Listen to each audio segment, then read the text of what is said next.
Hello, ladies. Welcome. We are here today with Lauran Thomas, who, as you know, is a mental health expert, and she is here to answer a lot of your questions. You guys had some great questions that you wrote in this week, and we won't probably get to all of them today, but we're going to address some serious topics like, addiction and all of those things. Because we know, especially during a pandemic, so many people are hurting and going through those same issues right now. So we are so thankful to have you here, Lauran. I'm glad to be here. So we'll get you started off with this one, which was, what do you do for your own mental health? um, well, on a day like today, it's a great question because I need to address it. But, I was processing that question and I thought it was interesting because I had to actually tell myself, what do I do? And then I said, oh, wait, it's different seasonally. Um, and I was thinking back to like, oh, wow, what was I doing when I was in grad school? And what was I doing when I wasn't married and before I had kids? And that space of self care looked really different. And so it gave me an opportunity to reflect on not just those tangible things that I do, but the differences. And I think that would be something I would really encourage is that, self care is um, ever changing and our needs for that are changing. And so if we look at it as like, oh, this is my toolbox, this is what I do, and this is what's good for me, then we might actually lose out on an opportunity that could be good for us today and opening up more opportunities. So for me personally today, that's kind of where I was going to focus because it looks really different today. Being married, having kids, um, having just moved, all of those things mean that I have to seek something different than I did even 6 months ago for my own self care. I'm noticing that given this technology world that we're in right now, one of the things that I'm having to do is take brain breaks. I before in my practice that was in an office, I could see five clients back to back, and I wouldn't take a break between that. Today I'm recognizing how much I need to take a break in between clients. And that was for me this brain break. And I think it was because I wasn't getting up and saying hi to someone new. I was just sitting and logging into the next person. And so for me, that's a great space of self care. The next one is because professionally, I think that pandemic has allowed us to go like look at ourselves. And if we're working, if we're stay at home moms, if we're um, in school, whatever that may be, I'm recognizing professional growth is actually a space of self care right now. And so realizing that I can't do things the same that I have for the last 15 years, maybe. And so it's given me this professional growth. Okay, what does that mean for me? What is God's design for what He wants me to be doing? Because it looks really different right now. So, how can I grow as a professional, which takes care of me because it makes me not feel like I'm just floundering? So, that was really one thing when I was reflecting on what I did. Talking to God, I am a verbal processor. So I need time. And that means with God, I'm personally not a silent engager with God. I'm actually a verbal engager with God. And so that means I actually have to have time to do that. And for me, that doesn't work as a prayer at night before bed, even though I might pray at night before I go to bed. That's not self care for me. That's rituals that are good to keep for me, but that doesn't work for my self care. And so finding open space to talk, and that means I actually have to get away from people. So that's been really important. Developing friendships, that's self care for me. As a therapist, it's hard to have friends. I know that might sound funny, but it's really hard to have friends as a therapist. Um, because you got two things. One, you can't have a dual relationship, which means I can't be friends with people that I counsel, which means if I go to church and that becomes my business space, I can't then be friends with people at church. And so for me, realizing professionally what a dual relationship is and how not to get into one if I think I actually want to be friends with them. Um, and so it's developing friendships and knowing how to do that, and recognizing my friends might not be in my location. And I have to be okay with that. It doesn't mean I like it. It doesn't mean it's my favorite thing. But if I just focus on that negative space of locale and friendship, I'm actually missing out. Um, and so that's one of the things I've had to do is really focus on developing friendships, not just allowing friendships to happen. Mm. Um, and connection with family. I don't know how you guys feel in this time, but I haven't seen my family in a really long time.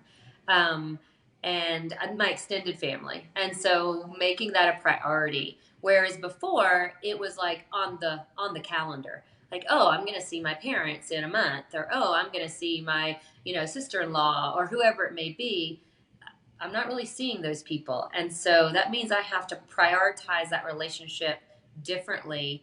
And that takes care of me. Because when I talk to them, I don't have to explain myself.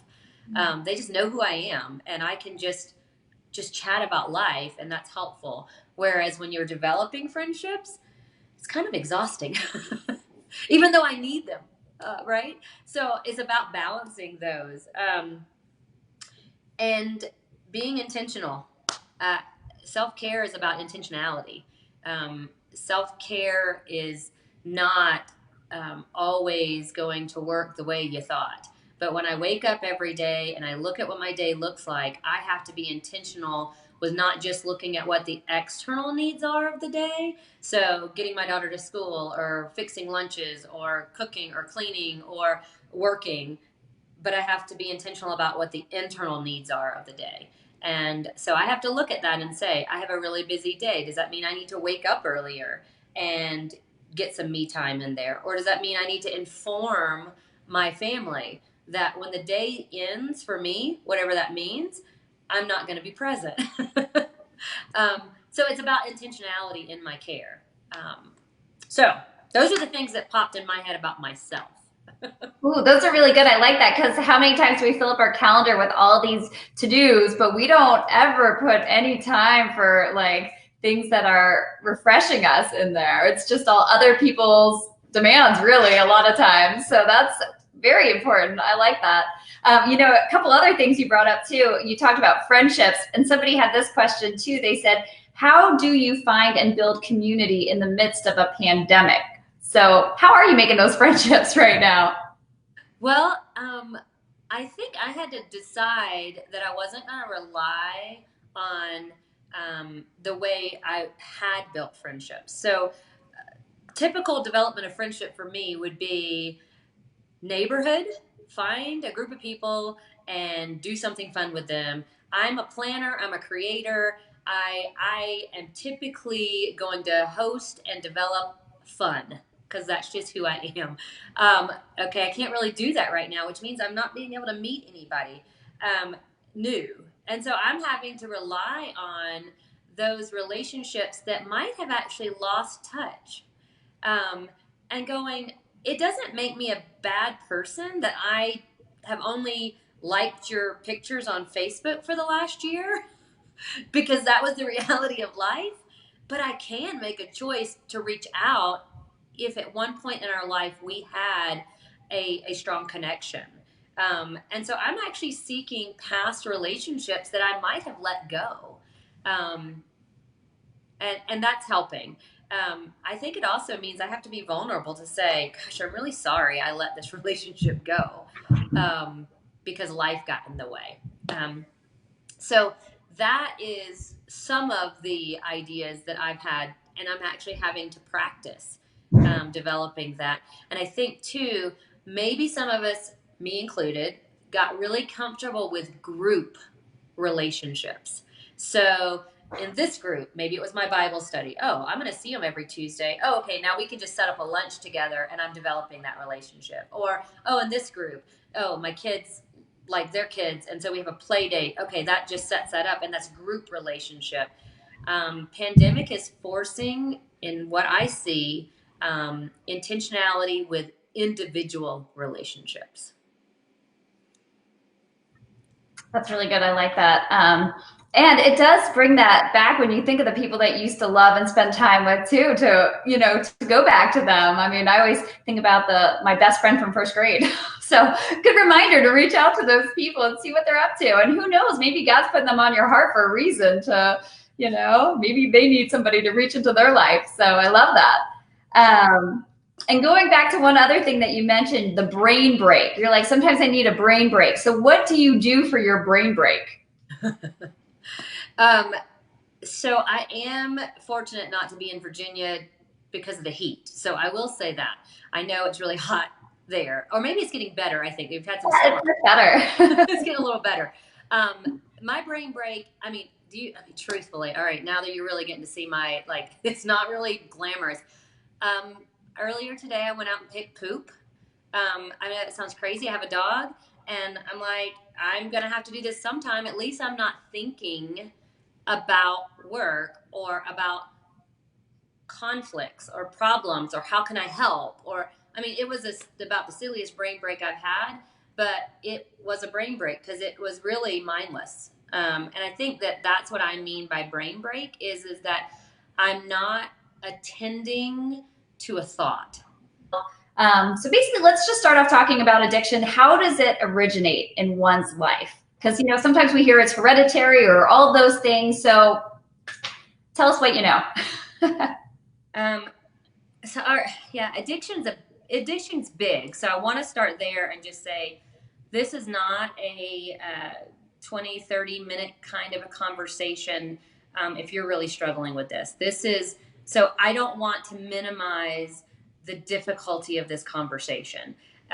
It is an ongoing conversation, and it is life altering for the person experiencing the addiction and for the loved ones. So please don't take anything I say as a way to fix it. It's just some support, and hopefully it then will open up the opportunity to extend that information for yourself. The research shows that there is a hereditary component to addiction. And so if someone you love or yourself is struggling in that area, it's really important to know some family history. And to be really mindful of that. If you have someone in your family who has struggled with any form of addiction, then there is a biological component that has to be attended to. That means that you have to be more aware. And so then also, if your loved one is struggling with addiction, then it takes some understanding to say this could be a genetic implication, and maybe education is needed for yourself and for the loved one. So, addiction is a disease, and so it's important for us to know that it's a disease that's treatable, but that it is a disease, and so we need to treat the person experiencing it as with empathy and with love and with care, and that they just can't fix it. They just can't stop. It's not that easy. It's not that simple. And so sometimes we can get into a role as a caregiver or loved one of someone who is struggling with addiction. Is they just need to do something about it. They just need to go and, if you would just not drink, or if you just not take those pills, then this would all be better. Yeah, the outcome for you would be better because you wouldn't have to experience the person in that state. But that's not so easy to do if you're the one struggling with the addiction. It is the one thing emotionally that a person goes through who cares for someone who has an addiction is stress, despair, anxiety, unhappiness, and that road is hard. And I think more importantly to know that road doesn't end because a person stops using the substance. Recovery is hard, right? So maintaining sobriety in whatever the addiction is hard, which makes that road continue. And so it's not a quick fix. I I think is think that helps people to know too, though, those feelings are totally normal if you're a caregiver, because you probably feel very isolated and alone if you're going through that and, don't have anybody to go to. So if somebody's coming to you and they are in the caregiver role, maybe let's talk about that role first. What are some tools for their toolbox that you could give them? um, I think to tell yourself you're not helpless, understanding what that means. It is not your responsibility to get them sober. That is not your responsibility. Um, but you do have some ability to help them when they want to get sober. And so I think it's about removing the responsibility that you can fix it, and also giving yourself permission to know that you're not helpless because there is treatment for them. Um, that that there's power in changing a narrative, and so you can encourage, you can support, you can offer options for them. In that, the other thing is becoming educated yourself, right? So if I'm encouraging you not to take on the role of the fixer, because you cannot force anyone to get sober. But I am encouraging you to take on a role of learning and educating and getting support for yourself, and knowing you're not alone in it, because a lot of times in addiction we talk about substances, and that'll be maybe where I talk in terms, if you'll hear me, I might say substance or drugs or alcohol, but right, addiction is gambling, pornography, sexual addiction. Then we have the substances, right? And there's so much. That's really anything that someone uses as a escape, coping tool, that they have decided makes them feel better for the moment, and that they don't have the power within themselves to stop. But understanding how to I think as a person who loves someone, I think the best thing we can do is understanding how to recognize it. So maybe not turning a blind eye when someone's making decisions and behavior choices that don't line up with the agreed upon relational values. And so just not turning away from it, but turning toward it, so that you can actually go, I'm here for you, I love you, and this isn't working for our relationship.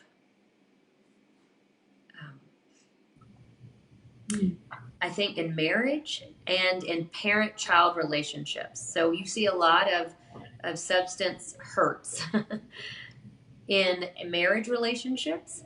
And then you also see them, I see them, when we have adult children who are abusing any type of addictive qualities that impact the relationship, and then that parent-child relationship is really impacted. So in those relationships, don't live in denial, because it doesn't help you and it doesn't help the relationship, because you're not responsible for fixing the addiction. Some of the things to maybe think about is that there are some do's, things we want to do for a loved one, and then there are some don'ts. And so maybe that would be really helpful, is to kind of open up that door of what can I do and what's not helpful for me to do. And these are not extensive and they're not exasperated. They're just a few, so that maybe you can kind of start that understanding of things that are helpful. But the first place is getting help for yourself.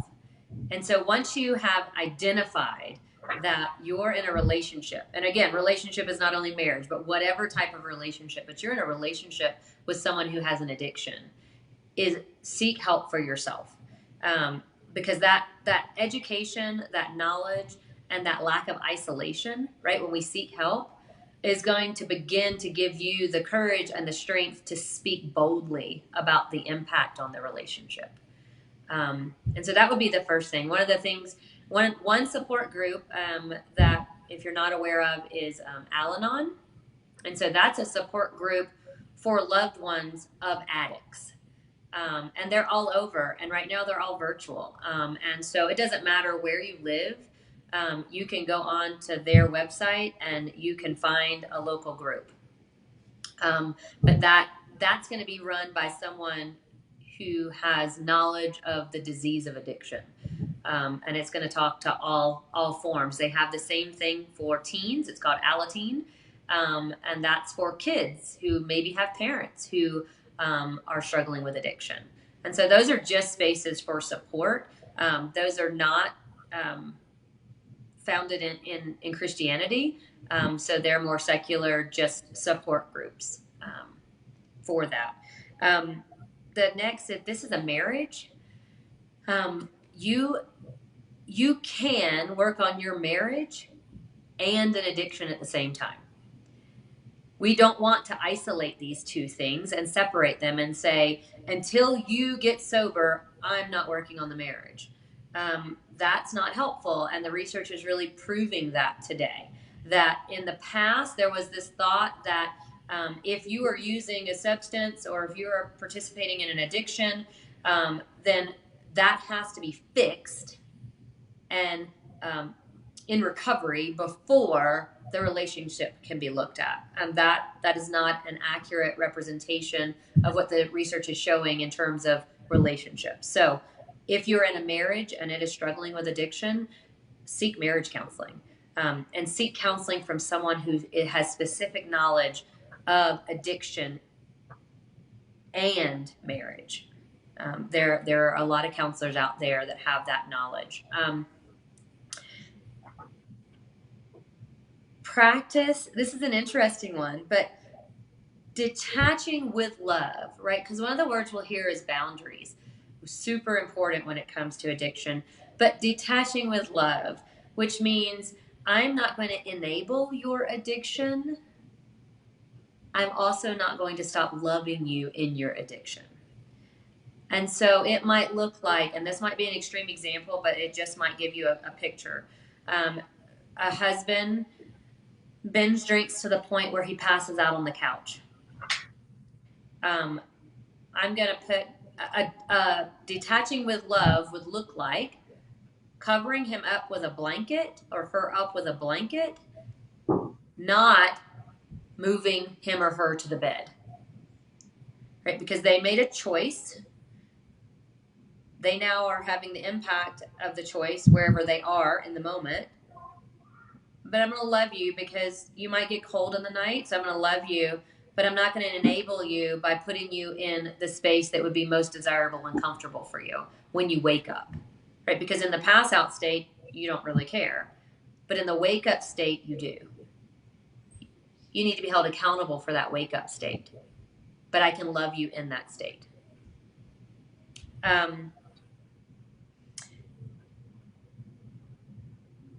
Be clear about your emotions. That's important, right? You love this person. If you didn't love them, you wouldn't be desiring to know how to support them. And so, but be clear about your emotions when they're not abusing. And that's really clear.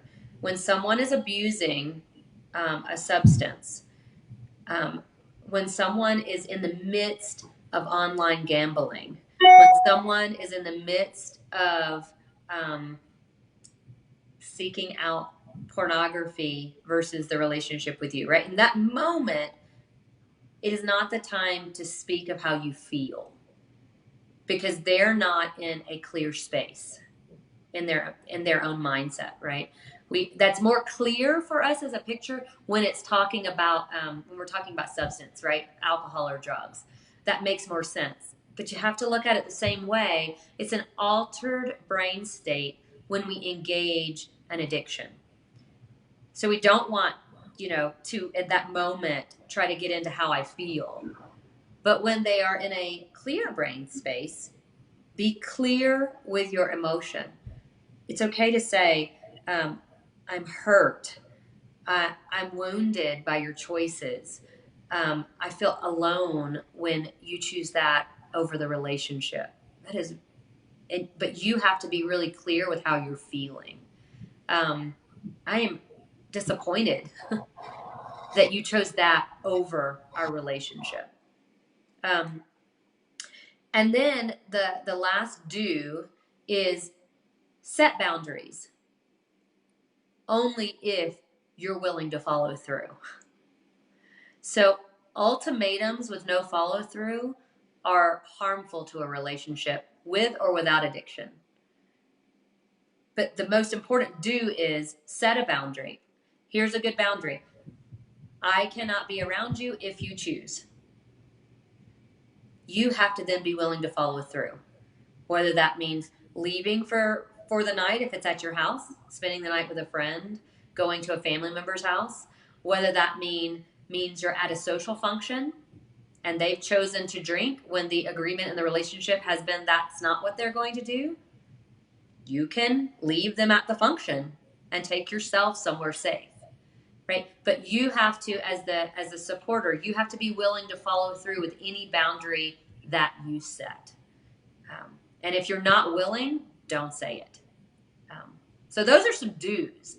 And sometimes I really think it's most important to start with the do's because it empowers us. It says, wait, I am not sitting here and just in a space of it happening to me, but actually I can do something for myself in this space.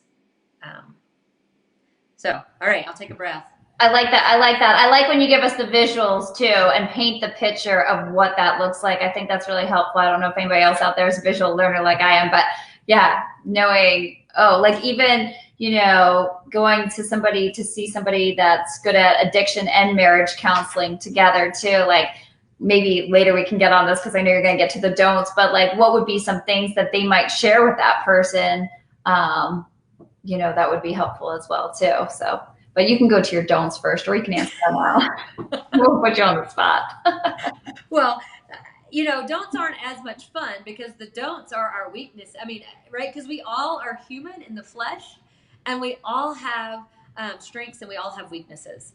And our don'ts get in the way when our fears and our worries and our anxieties override our strengths. And so that's why don'ts aren't as much fun to talk about. But there's one of the first don't that I would say is, right, we don't want to cover up. We don't want to cover up for someone who is in an active addiction. That's that excuse making. Oh, so and so couldn't come today because they weren't feeling well. No, they were hungover. Like, let's just call a spade, right? But in our own fears and worries of judgment, we cover up. And that is harmful to self, harmful to the relationship, because it takes the responsibility of the one who's using away. And that's really hard. So I don't want to minimize it. Again, like I said in the beginning, this is information. This is not that you're going to be able to act on all this and change it tomorrow. But that one's a really hard one. That's probably one of the hardest ones when we love someone so much, is to hold them accountable for their choices, especially outside of our household, right? That's also covering up, like with our children. Oh, daddy or mommy couldn't make it to my soccer game, and then the child asks, why is daddy, why is mommy not here? Oh, they got held up at work.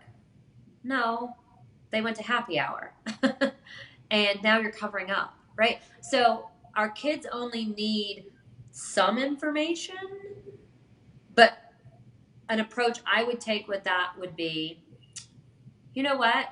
I don't really know the answer today, but you're welcome to ask daddy or mommy when you have a chance to talk to them, right? I'm not making excuses, but I'm also not going to hurt my child with information they can't handle.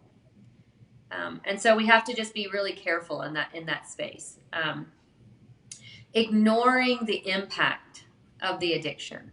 That's another don't, especially in our marriage, right? Sometimes we want to just brush over that this is causing this relationship to be broken. Because maybe we're just saying sometimes we feel so much empathy for our spouse who is struggling that we neglect what we're missing out because of their struggle.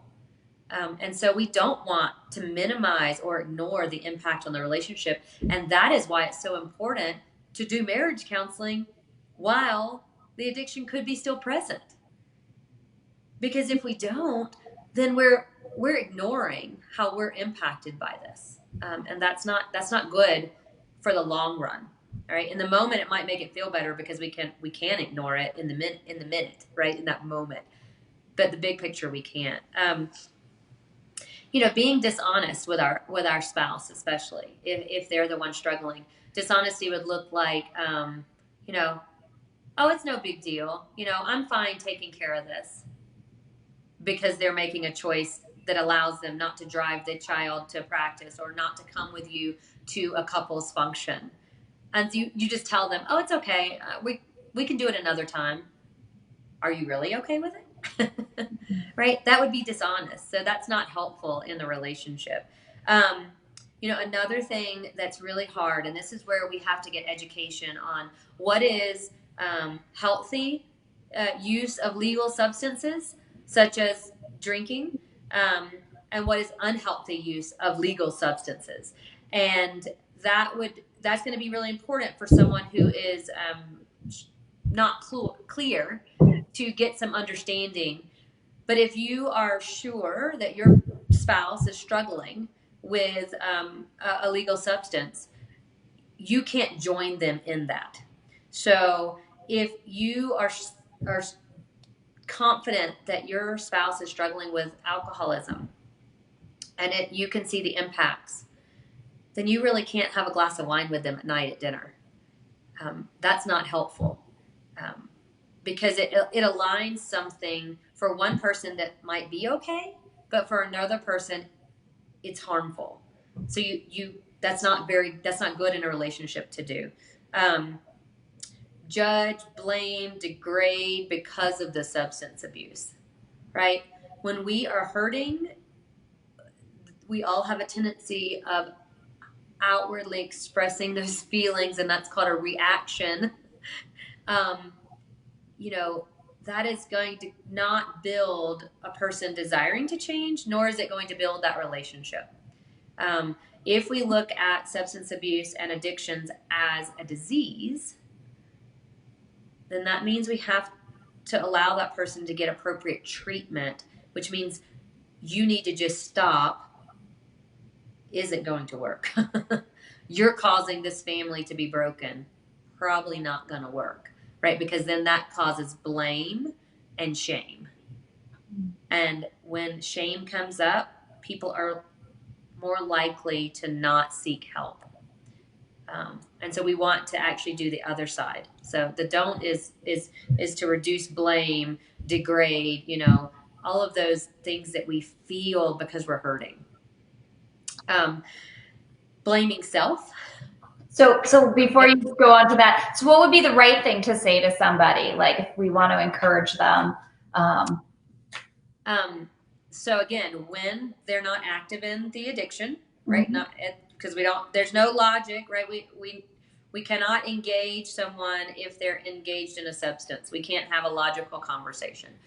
So when they're not engaged in it, it would be 100% okay to start talking about those feelings, right? When you choose to do X, pop pills, drink, gamble, right? Whatever that is, when you choose to do this addiction, state of feeling, I feel alone, I feel hurt, I feel isolated, I feel abandoned, because what I want is to have a mutual, respectful relationship of happiness and joy and desired time together, right?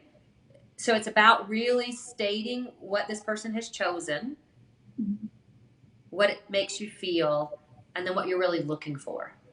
And that's that last part, that what you're looking for is sometimes in our human nature, we go the opposite and we talk about what we don't want. And it's better in a relationship to talk about what you need and what you do want. that? Yeah, that's really good. I like that. Um, So go ahead. So go on with the next thing that you were saying. Sorry. well, so we're talking about a person who might have an inner ability to confront, right? Mhm. That's that part of that blame, that degrade. You can confront. Sometimes there's also a side of us that blames ourselves. If I would only, if I did this better, then they wouldn't. And that's self blame. And only the person in the addiction is responsible for the addiction. Um, they are responsible. And so when we then take on that responsibility, that's self blame, and that's not helpful. And so that's about that critical voice, and that's where processing with someone else, so that someone can help you align truth versus lies. And so that's seeking your own support network so that that doesn't happen.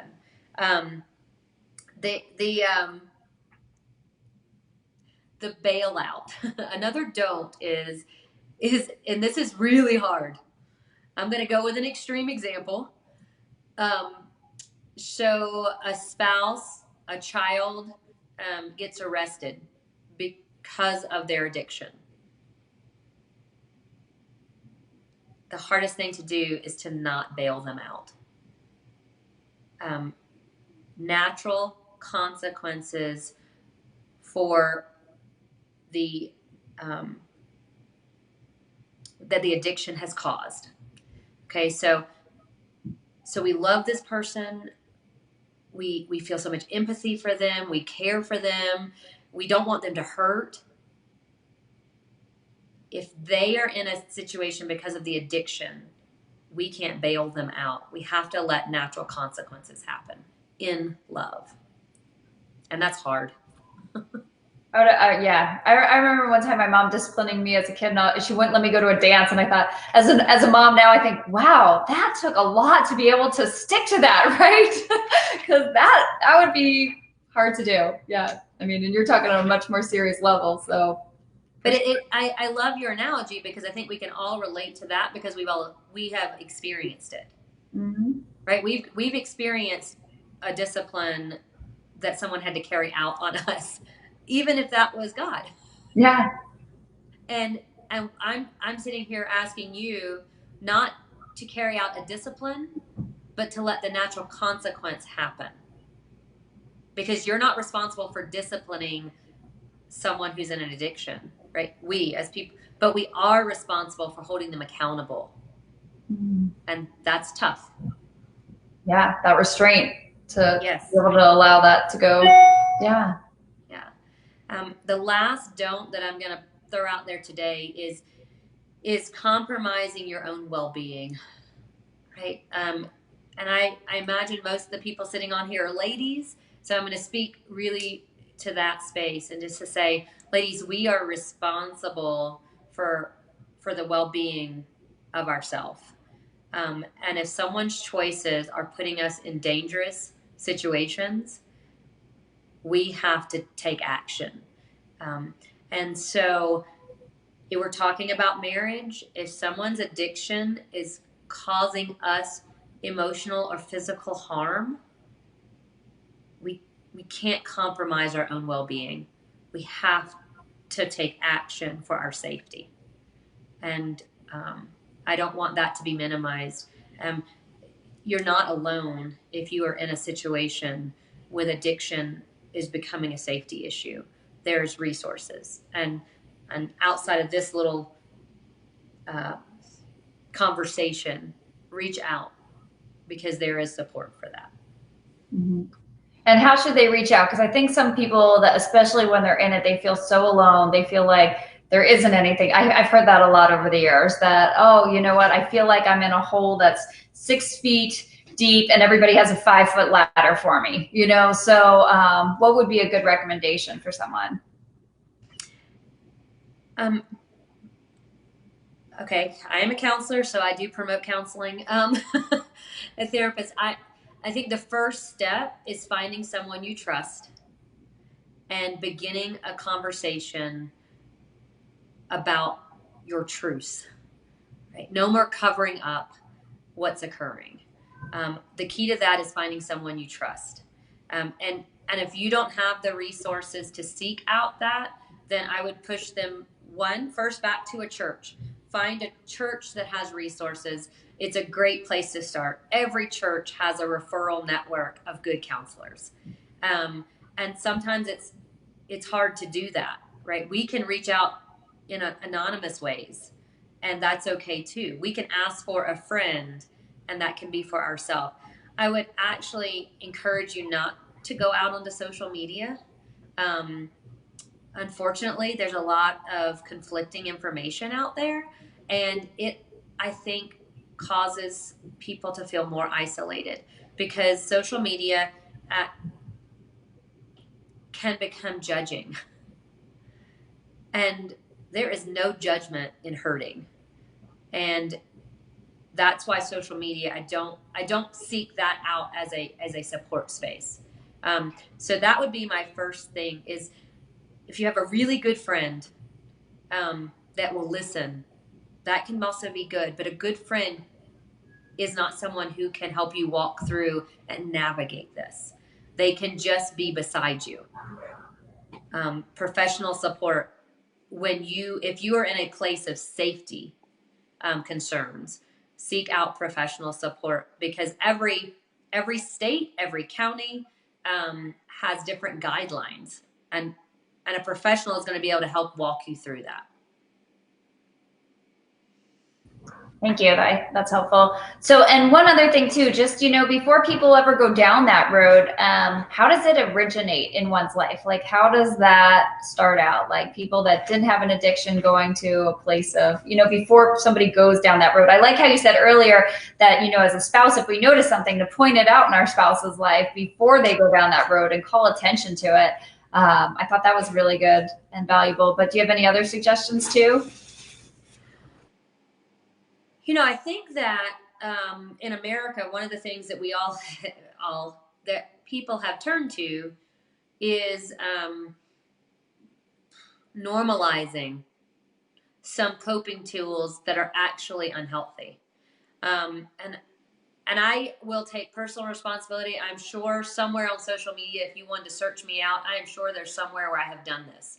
So I'm vulnerable. I mean, I'm exposed. But alcohol and pills and other substances, gambling, all those things, those aren't coping tools, right? And I hope everyone heard me say legal substances, right? Having a glass of wine, having a beer, that within legal limits, and if you don't have addiction, that's okay. If you choose to, right? That's an individual choice. That's for you to choose. If you are with someone who you're noticing that that's what they turn to first, that there's not other options, or if a loved one, you say things like, hey, would you like to go for, here's an example of get off from a long day. You've noticed some patterns of a person. A long day happens. The first thing that happens is a drink. And you notice that, but you don't want to judge. You don't want to be accusatory, right? We don't want to, because that puts people on defensive. But now maybe you start with offering alternatives to connect. And we're talking, this is definitely more in a marriage because you have a more intimate relationship. But saying things like, hey, when we get home today, how about taking a walk? Or, hey, when we get home today, would you like to play a game? Or, hey, would you like to go out to, play volleyball? Or, go for a run, whatever your interests are, you and your spouse. And you start making suggestions. If you really notice that they're not open to any other options besides that first choice for them that might have become a substance, I would say that's where we start the conversation of how that's impacting the relationship. Because that is a relational impact. If you're not able to do something else with me and connect, now we have a relational impact. So that might be a good, hey, I'm going to try this and see what happens because I don't want to judge my spouse's choices. I want to know what's going on. I might have the conversation while I'm out doing one of those things. Is everything going okay for you? I've noticed that work has been more stressful. I've noticed that you've come home more tired, or that, with the kids, you're a little bit more on edge. I really am interested in what's going on, and want to be here for you. Okay, and so you open up a space and have that conversation. Um, that's a big key, is when priorities start shifting, right? When a priority had been family dinners and going to the kids' sporting events and engaging in a date night together. Okay, maybe that had been some priority, or doing a Bible study together, or going to church on Sundays, right? Things that have been priorities before, when those start shifting, those are some red flags to start paying attention to. That's good. That's good to notice. One other thing that you just mentioned that made me think, for people that are going through stress, or they are going through pain, or so they're, what are some good coping mechanisms for people that are extremely stressed at work and things like that? It's good. You asked me the questions because I have to start employing them myself. Um, um, Everyone's stress coping mechanisms are different. Um, First, it's actually giving yourself permission to recognize you are stressed. Um, we can't be all to everyone all the time. Um, Sometimes we're less capable in an area than maybe we were a week ago or 2 weeks ago. And so I think recognizing the stress before it becomes debilitating. And that debilitating space is when we're less open to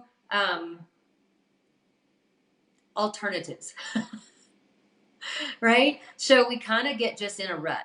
And so one of the key things is recognizing it. When we're in a relationship with people, being curious about them, right? If we notice our friend is less responsive to text, or not answering our phone, or if we notice our husband or wife, not responding to our bids, and a bid is, hey, would you like to do this? A bid might be, I've really missed you. Would you like to have some time together tonight? A bid might be, I know it's early, but I sure would like to see you. You want to wake up for coffee tomorrow morning? Right? That's a bid. When someone isn't responding to our bids, we need to be curious about their life. So once we do that, how can we then deal with the stress? I think it's asking, what have we done for ourselves in the past that has been helpful?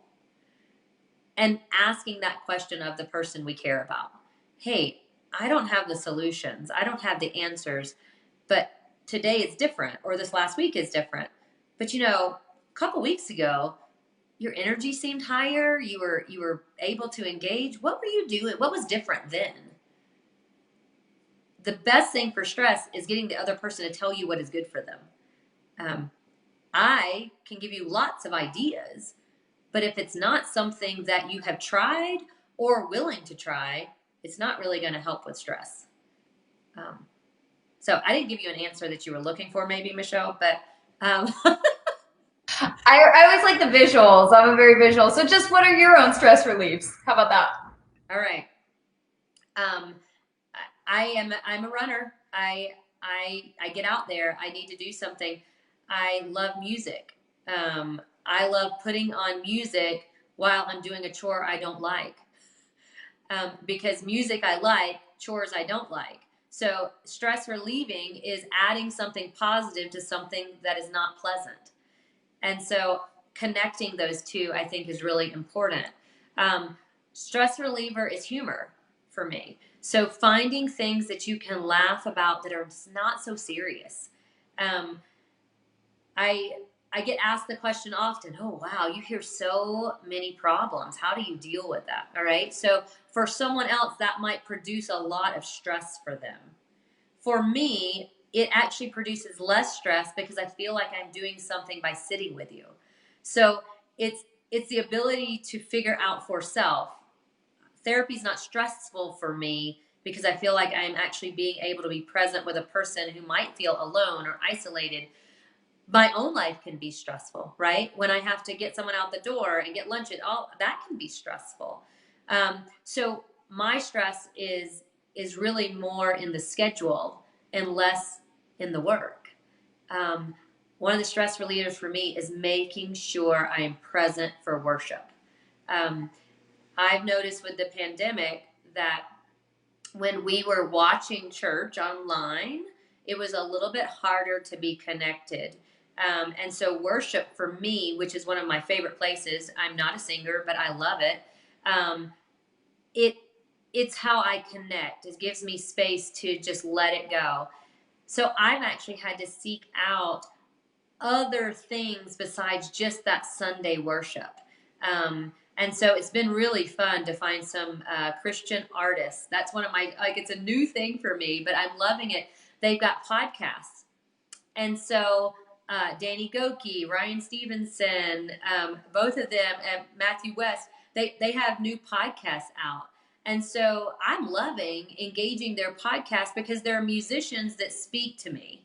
And so now I'm able to hear a podcast. And so that's a stress reliever for me, is to say, hey, I'm not getting it the same way maybe I used to, but I can find other ways. They're doing online concerts now, which I think are so fun.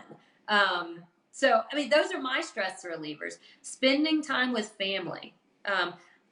Stress reliever, knowing your love language. If you have not read the 5 love languages, you do not have to be married. You do not have to be in a relationship. The 5 love languages is about learning you, learning what you need in a space of love. If we are not in an external relationship, we have to know how to first love ourselves the way God loves us and how He sees us before we can really allow anyone else to love us. So that book is hands down one of my go-tos, because then I can communicate with those that love me, because I am in a relationship. I do have kids at home. I can communicate what my love needs are.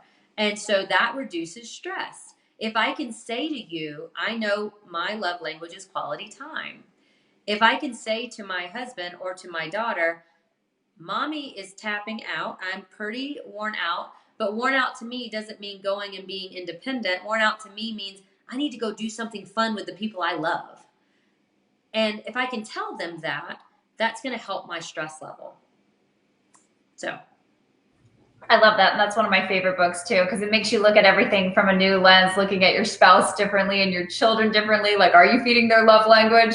Because otherwise all of our efforts could be for, they're not receiving love the way we think we're showing love, and there's that disconnect. So that's a great book. Love that one. Yeah. Well, I've already taken so much of your time today. I'm so sorry, but I love having you because you always share such insightful stuff with us that I feel like just, really helps. And ladies, if you have more questions, just post them on this, let us know what you want us to ask Lauran next month, or, if you have any follow-up questions to this as well. And if you want them anonymous, you can email women@burkecommunity.com. And if we didn't get to your question today, I'm so sorry. And we will have her back next month. She's always here on the 4th. Is it already the 4th Thursday of the month? It is. Yes. Going by really fast. I know. So thank you so much, Lauran. I appreciate it. You're welcome. Bye. We'll see you next time. And that's, oh my, we've had this, sorry guys. You just got to see the falter of my equipment. There we go. All right. See if I got it better now. Sorry. Brain break. This was happening before we started. Now you're getting to see it live. That's all right. Well, you get set up